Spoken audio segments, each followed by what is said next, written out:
That's fine.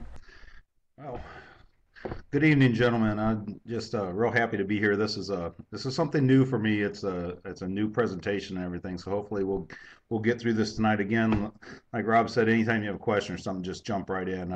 I'm here for you. I'll present what I have, and by all means, if you have a question or you need me to, don't wait till the end.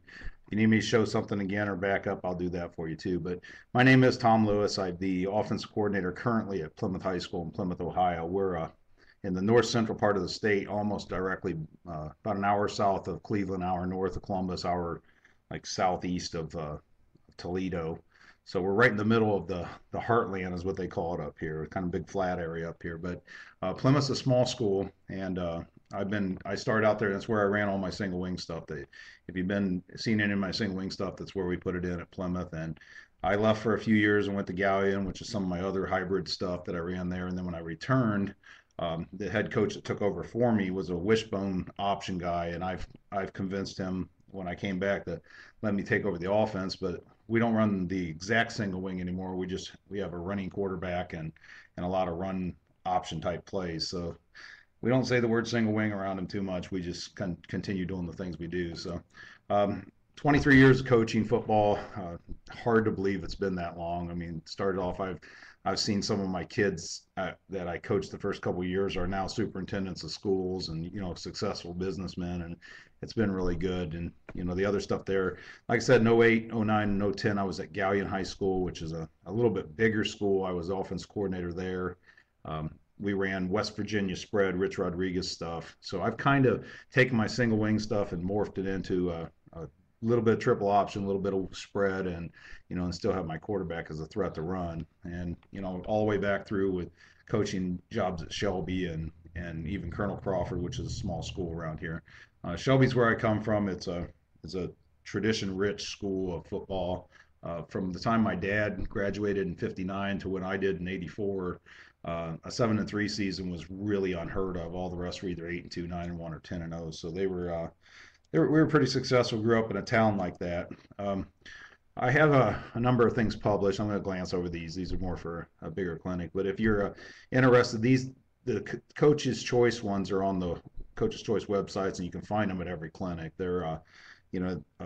James Peterson's been really good to me in publishing my stuff. I've got 3 books and 6 DVDs out, but I know I put my other stuff up here. The Short Punter Dash Single Wing site is where I sell my DVDs.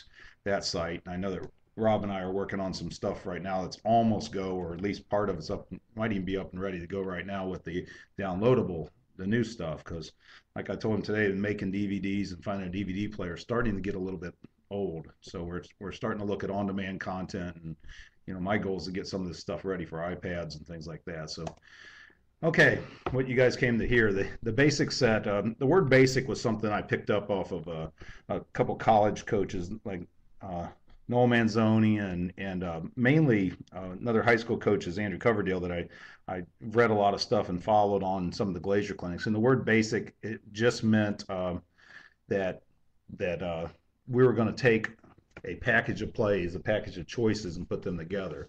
And I kind of came up with the whole package I run on my own, because a lot of guys will say they'll run a sweep and an off tackle play, and they'll package them and let the quarterback check it at the line. And that's been around for a while now. But what I've done here is we're going to actually take and actually have 10 guys thinking the play is going to be run for them, and the quarterback's the only one who's making the decision. So we'll get into real in depth on that. So if it sounds a little confusing, we'll go over it piece by piece. But we're going to talk a little bit about the overview. We're going to talk about the position and the personnel types, so you can understand why I put my people where they were. And sometimes I'll make an excuse on why I put him there because he's the only guy we've got. Sometimes your prototypical kid you'd want there might be a little different than what you're seeing on film. Whole assignments and blocking schemes, I always put that in there because a lot of people don't want to see these clinics and not understand exactly how I'm blocking stuff. So I'll go over that too tonight, and maybe probably not as fast as if I was teaching a blocking one, but just enough so you can get an idea. And all this stuff will be available. This whole PowerPoint will be available at the end. My play calling, how we use it, and then the overview of the basic there at the end. So our combinations, the words we came up with here, I actually came up with most of them this year myself, but we've started to kind of move some things around with the kids so the kids know what they are, and we can yell the word tiger or zebra or jaguar out, but the most part it's on we're a no huddle up tempo no huddle team, so we have it on the wrist coach and it just says tiger.